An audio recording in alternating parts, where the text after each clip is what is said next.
Әлемнің көптеген елінде адамдар бизнес ашу, демалысқа ашу, немесе армандағы көлікті алу үшін несие алады. Бірақ бір технологиясы дамыған ел бар. Онда сіз жай ғана өмір сүріп, жұмысқа бару үшін ғана миллиондаған қарызға батасыз. Оңтүстік Корея ғаламшардағы ең мықты экономикалардың бірін құрды. Бірақ оның құны қандай? Неліктен мұнда бір баланы өсіру ақылға сыймайтын $280 мың тұрады? Бұл ақш.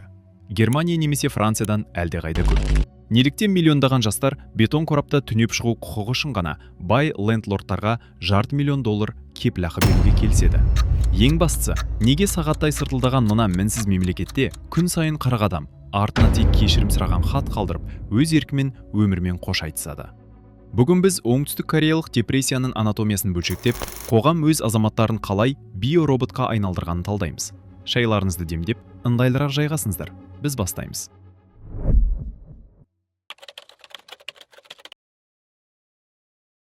Әлемдегі елдердің басым бөлігінен айырмашылығы сол, оңтүстік Кореяны бай қылған өзінің халқы.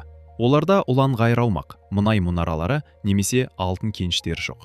Кезінде үкімет мынаны түсінді: жерден қазбалар түк жоқ, сондықтан халықтың миын сауға тура келеді. Олар барлық бәсті адам капиталына тікті, және бұл қадам 100% өзін ақтап шықты. Корейлік экономикалық ғажайып шынымен де жүзеге асты. Бірақ қандай құрбандықпен? Картаға қараңыз. Бұл Сеул агломерациясы.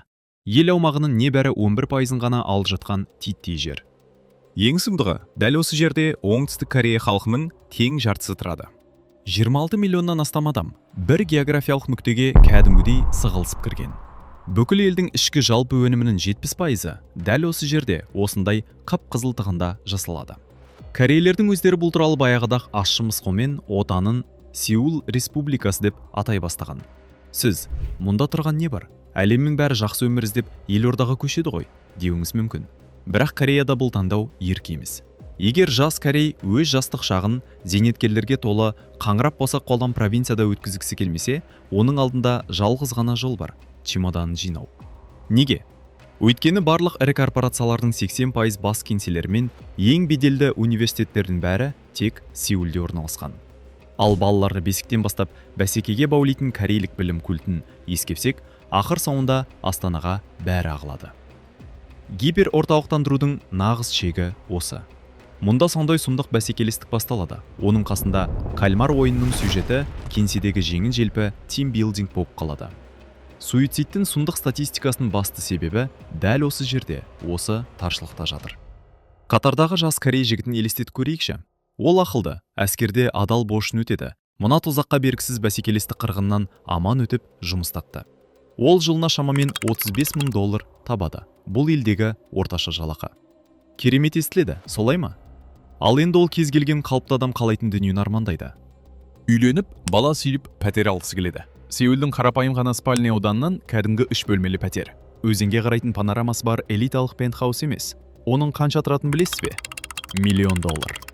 Экономикада PIR индексі деген өте іш пыстырарлық термин бар. Қарапайым тілмен айтсақ, бұл қарапайым пәтер сатып алу үшін тамақ, киім мен салықты ұмытып, жалақыңызды соңғы тиынына дейін қанша жыл жинау керектігін есептейтін көрсеткіш.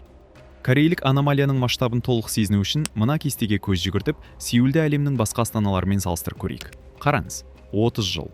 Біздің кейіпкеріміз банкке ақшасының 100%-ын қиып отыру үшін пура мағынасында күн сәулесімен қоректеніп, фотосинтезді меңгеріп, жаңбыр суымен жуынып, телефонын кеңседегі розеткадан қуаттау керек. Сонда да оған тапжылмай 30 жыл жұмыс істеуге тура келеді. Математикалық тұрғыдан алғанда ол үшін баспаналы болу қиын емес. Ол мүлдем мүмкін емес. Бұл математиканы түсінген жас корей үй сатып алу туралы ойламайды да, бірақ бір жерде ұйықтау керек қой. Дәл осы кезде жиі маңдайынан дәлдеп тұрып атады. Уолл-стриттің қасқыр капиталистері Сеулдің жылжымайтын мүлік нарығын көргенде бір шетте шаң қауып қалатынына сенімдімін. Әлемнің басқа жерлеріндегідей $1000 ұстата салып пәтер жалдауға болады деп ойлайсыз ба? Ұмытыңыз. Көбінесе сізге чонсе деп аталатын жергілікті аренда жүйесін ұсынады. Ертегі сияқты естіледі. Сіз ай сайынғы жалдау ақысын мүлдем төлемейсіз. 0. Бірақ кілтті алу үшін қожайынның қолына 300, 400, тіпті $500 мың депозит апарып беру керек. Бірден, қолма-қол ақшамен. Келісім шарт мерзімі қатаң түрде 2 жыл. Міне, байлар байи түсетін капитализмнің сиқыры. Қожайын сізді неге тегін кіргізеді? Өйткені ол сіздің $500 000 алып айналымға жібереді. Акциялар немесе тағы бір пәтер сатып алады. Шын мәнінде, сіз бай ағатайға алып пайсыз несие бересіз. 4 қабырға ішінде түнеп шығу құқығы үшін ғана бөтен біреудің қаржылық империясын құруға демеуші боласыз. Әбден тімірген жігітіміз қаланың шетінен баспана іздеп, ақыры Вольсе жүйесін табады. Кәдімгі ай сайынғы аренда. Ол, құдайға шүкір, тым болмаса мұнда бәрі адамша екен. 1000 бақсымды төлеп, тыныш өмір сүремін деп қуана күрсінеді. Бірақ корейлік капитализм оңайлықпен жібере салмайды. Бұл $1000 төлеуге жай ғана рұқсат алу үшін сізден тағы да кепілақы сұрайды. Иә, чөңседегідей ғарыштық сома емес. Дегенмен 10 000-нан $100,000 дейін дайындай беріңіз. Сіз қожайында бұғатталып қалатын үлкен капиталды бересіз. Содан кейін ғана үстінен аренда төлейсіз. Мұна абсурдтың деңгейін бағалап көріңізші. Әлемнің қалған бөлігінде адамдар өмірін сәл де болса жақсарту үшін несие алады. Күшті көлік міну, стартап бастау, немесе тым болмаса демалысқа бару үшін. Ал Оңтүстік Кореяда Сеулде өмір сүру және жұмысқа бару сияқты базалық құқық үшін ғана қарызға батасың. Сен әлі ештеңе сатып алған жоқсың, бірақ мойныңа қаржылық қамыт ілініп үлгерді. Оңтүстік Кореядағы бұл қорқынышты ұлттық депрессия мен суицидтің үрейлі статистикасы қайдан шығатыны енді түсінікті болып жатқан шығар. Бірақ бұл әлі бәрі емес. Қатыгез Сеул адамдарға жиналып қалған стрессті шығаруға титтей де уақыт қалдырмайды. Азырақ кепілақы төлеу үшін біздің жігіт қала шетінен пәтер жалдауға мәжбүр болғандықтан, оның әрбір күні логистикалық азапқа айналады. Орташа алғанда мұндай қызметкердің тек жолға кеткен уақыты күн сайын 2 сағаттан 4 сағатқа дейін жетеді. Ойлап қараңызшы, күн сайын өмірінің 4 сағаты лық толы қапырық вагонның терезесінен желге ұшып жатыр. Және ұмытпаңыз, мұның бәрі дамыған мемлекеттер арасында жұмыс сағатының көптігі бойынша тұрақты түрде әлемдік рекорд жаңартатын елде болып жатыр. Бұл жігіттің жеке өміріне физикалық тұрғыда уақыты қалмайды. Мүлдем. Қыздармен қашан танысады, қашан дос табады, қашан ол жай ғана тоқтап, терең дем алып, өзін тірі адам ретінде сезіне алады. Ешқашан. Ол биороботқа айналды. Оның өмір сүруіндегі жалғыз мән жұмыстан жырақта кішкене мызғып алу құқығы үшін ғана банкке қарызын өтеу. Ол кәдімгі функцияға айналды. Дәл осы нүктеде миллиондаған доллар қарыз, созылмалы ұйқысыздық пен толық жалғыздықтан тұратын шексіз, күнде қайталанатын азап ішінде адам психикасы сыр бере бастайды.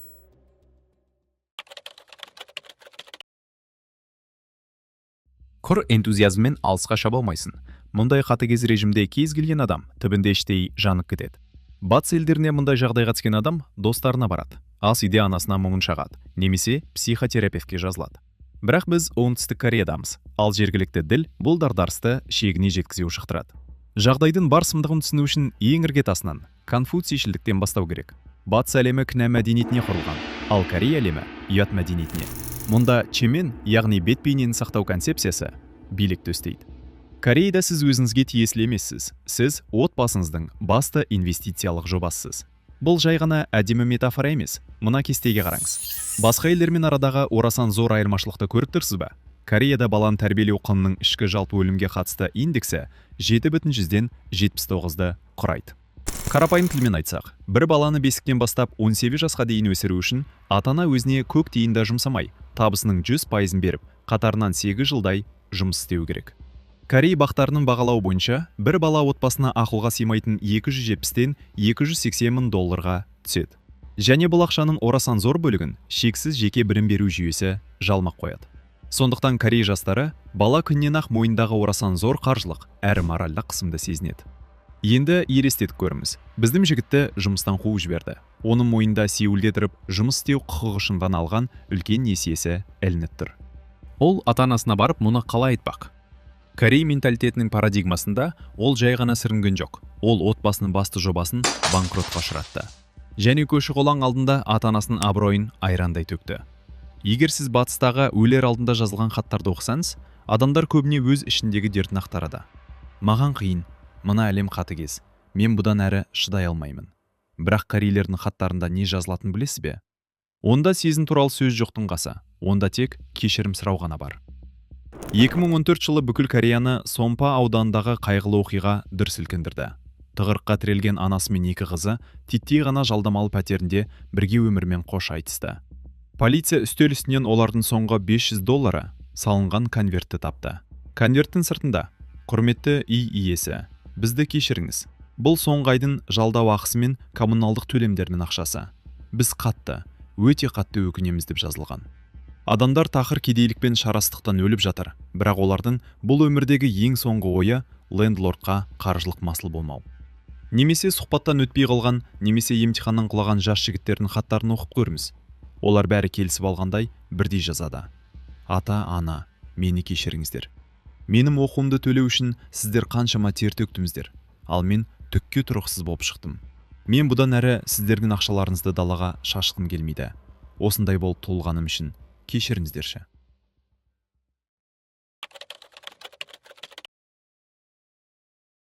Сіз неге жай ғана дәрігерге немесе психологқа бармасқа? Қазір 21 ғасыр ғой, деп сұрауыңыз мүмкін. Болады. Бірақ Корей жүйесі өзінің қатыгез қақпанын бұл жерге де құрып қойған. Елестетіңіз, Корей жігіті Сеулдегі психиатрға келіп, мен бұдан әрі шыдай алмаймын, көмектесіңізші дейді. Дәрігер оны тыңдайды да медициналық картасына F-коды деп аталатын психиатриялық диагноз туралы ресми белгі қояды. Оның ауыр депрессия немесе жай ғана күйзеліс екені маңызды емес. Бұл әріп сол сәттен бастап сіздің маңдайыңызға басылған қара таңбаға айналады. Мұндай базаларға сақтандыру компанияларының қолы жетеді. Егер ірі корпорацияның қауіпсіздік қызметі сіздің F-кодыңызды біліп қойса, қызметте өсу тізімінен сізді үн-түнсіз сызып тастайды. Ал егер сіз жұмыс іздеп жүрген болсаңыз, түйіндемеңіз бірден қоқыс шелегіне ұшады. Корпорациялардың логикасы қарапайым. Сағаттай сыртылдап тұрған мінсіз капиталистік механизмде сынып қалу мүмкін екенін ресми түрде мойындаған бұранда кімге керек? Әділдік үшін айта кету керек, үкімет бұл апаттың масштабын түсінді. 2013 жылдан бастап олар жүйені жөндеуге тырысып, стресс бойынша жалпы консультациялар үшін заңды түрде карьераны құрпайтын қауіпсіз Z-кодын енгізді. Бірақ мұның ішінде жаңа, бұдан да цинизмге толы шикілік жатыр. Қауіпсіз код дәрігермен жай ғана сөйлесіп отырғаныңызда ғана жарамды. Психиатр сізге нақты антидепрессанттар немесе рецептпен берілетін ұйқы дәрісін жазып берген сәтте ақ, жүйе сізге F-коды деген таңбаны автоматты түрде қайтарып береді. Сондықтан паникалық үрей ешқайда кеткен жоқ. Адамдар ауыр депрессияны құр сөзбен емдей алмайтынын түсінеді. Бірақ бір тал дәрінің рецепті үшін бүкіл өмірім құртып алмау үшін әлі күнге дейін клиника табалдырығын аттаудан қорқады. Міне, мінсіз менталды қақпан осылай жұмыс істейді. Ата-анаға шағымдануға болмайды, отбасының бет-бейнесін бұзасын. Дәрігерге бару қорқынышты, F-кодын алып карьераңды сындырасын. Әріптестеріңе жылай алмайсың, олар сенің бәсекелестерің. Алып мегаполистің ортасында шарасыздықпен жеп-жеке қаласын. Бірақ стрессті қалайда түсіру керек қой? Адамға іштегі шерді тарқатып, болашақ алдындағы шексіз қорқынышты тым болмаса 2-3 сағатқа сөндіріп, метродағы 4 сағаттық сапарды ұмыту керек. Және Корей жүйесі оған қуана-қуана бәрі ұсынады. Бәріне таныс жасыл бөтелке – соджо. Бұл жай ғана ұлттық сусын емес, бұл корейлердің басты антидепрессанты. Статистикаға сүйенсек, Оңтүстік Корея спирттік ішімдік тұтыну бойынша әлемдегі ең көп ішетін елдердің бірі. Күн сайын кешке миллиондаған корей мына өмірдің ауыртпалығын жансыздандыру үшін ғана арзан спиртті өмешінен өткізеді. Ертең қайта оянып жек көретін жұмысына бару үшін және өмірінің кезекті бөлшегін банкке беру үшін. Бірақ соджудың бір қулығы бар. Ол дертті емдемейді. Ол тек уақытша мұздатып тастайды, ал таңертең шындықты 2 есе ауыр етіп қайтарады. Бір сәтте кезекті кептелісте тұрғанда, немесе банктегі бос шотына қарағанда, адам жасыл бөтелкенің бұдан былай көмектеспейтінін түсінеді. Мұздату әсері қайтты. Сол кезде оның алдында жалғыз ғана жол қалады. Кореяның сот медициналық сарапшыларының мәліметінше, елдегі суицидтің 45%-ға жуығы мас күйде жасалады. Ең қорқыныштысы, бұл адамдардың көпшілігінде ресми психиатриялық диагноз болмаған. Олар жұмыстан қуылудан қорқып, дәрігерге бара алмаған қарапайым кеңсе қызметкерлері болатын. Олар іштегі жан азабын соджумен тұншықтырды. Және бір сәтте спирттің әсерінен олардың өзін-өзі сақтау инстинкті жай ғана өшіп қалды. Ақыр соңында бұл мінсіз менталды қақпан неге әкеледі? Сандар өздері-ақ бәрін айтып тұр. 2024 жылғы соңғы ресми деректер бойынша Оңтүстік Кореяда 15 мыңға жуық адам өз-өзіне қол жұмсаған. Ойлап қараңызшы, күн сайын 40 адам 10 жылдан астам уақыт бойы. Бұл бүкіл Корей жастары үшін нөмірі бірінші қанішер болып келеді. Бірақ 2024 жылы тіпті сұмдық бетбұрыс болды. Тарихта алғаш рет суицид қатерлі ісікті басып озып, 40 жастағылар арасындағы өлімнің басты себебіне айналды. Несие мен бала шығындарынан жаншылған адамдарды жүйе кәдімгідей тірідей өкітіп жібереді. Ең қорқыныштысы, бұл мәселені сыртын сылап сипап қана шешу мүмкін емес. Үкімет симптомдарды емдеуге тырысып жатыр. Психиатрларда қауіпсіз кодтар енгізеді. Бала туғанда бір реттік жәрдемақы таратады. Корпорацияларды жұмсағырақ болуға шақырады. Бірақ бұл ашық сыныққа пластыр жапсырғанмен тең. Бұл шарасыздық эпидемиясын тоқтату үшін мемлекет елдің экономикалық моделін толығымен қайта құруына тура келеді. Тұрғын үй бағасын төмендету үшін оларға Сеул республикасын тура мағынасында бөлшектеп, корпорацияларды басқа аймақтарға бөлу керек. Олар отбасылардан 100 мыңдаған долларды сорып алатын жеке білім беру индустриясын қиратуға мәжбүр болады. Адам тек емтихандағы балымен және түйіндемедегі бір жазбамен ғана бағаланатын мәдениеттің тамырына балта шабу керек. Және егер үкімет таяу жылдары ойын ережесін өзгертпесе, неонмен жарқыраған бұл мінсіз капиталистік механизм ақыр соңында өзін-өзі жұтып қояды. Егер сізге осы шығарылым ұнаса және біздің қалыпты әлеміміздің көлеңкелі тұс туралы көбірек білгіңіз келсе, арнаға жазылып лайк басыңыз. Келесі жолы қандай елді немесе экономикалық аномалияны талдағанымызды қалайсыз? Комментарийге жазып кетіңіз. Алтын уақытыңызды бөлгеніңіз үшін рахмет. Демалуды ұмытпаңыз. Келесі видеода жүздескенше.